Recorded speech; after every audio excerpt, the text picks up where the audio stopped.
Responding to the New York Attorney General's announcement, they are seeking a lawsuit against the Donald J. Trump Foundation and its directors, including not only the president, but his children, Eric, Ivanka, and Donald Trump Jr.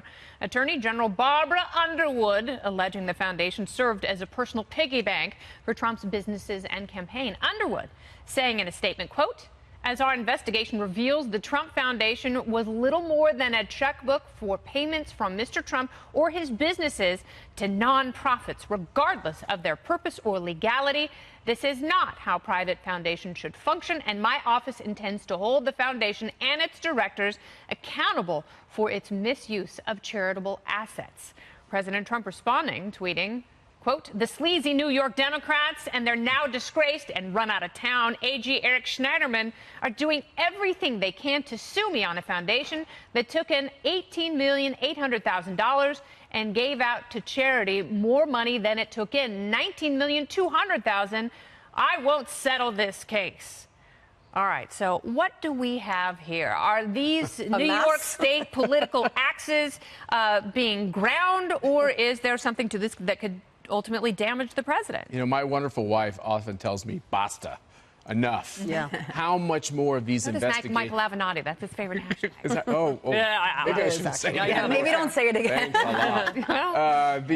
The point is this, which is when these liberals just keep going after Trump, he already has a special counsel for almost every moment of his presidency. The Democrats have hashtag resistance. They don't want to support any of his agenda items, even those that are popular.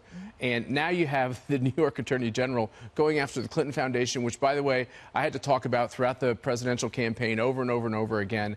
Enough is enough. Eventually, the American people, even the ones who aren't that political. You mean the Trump Foundation? You said they were going after the Clinton Foundation. I'm sorry. Yeah. I always love to talk about the Clinton Foundation more, Yeah. so that's a slip of the tongue. But the point is this: the American people actually do want us to solve our problems, and this plays right into Trump's hands. I love the tweet. All right, so let's talk about the contrast between the Trump Foundation and the Clinton Foundation. You know, the Clintons had a brilliant money laundering scheme in the Clinton Foundation. And it's no surprise that any other politician would want to do the exact same thing and concentrate money and power. But now the cat's out of the bag. So because, no misdoing was really pinned to the Clinton Foundation formally, are they now going to go after the Trump Foundation? Well, look, only President Trump and his legal team know what their defense would be in this case and if it's worth fighting or not. My understanding is the AG is asking for $2.8 million in restitution, as well as dissolving the Trump Foundation. Honestly, that doesn't seem like that big of an ask, personally, if you're President Trump and you're the Trump Foundation. So perhaps that's the path of least resistance, although we know President Trump likes to fight back.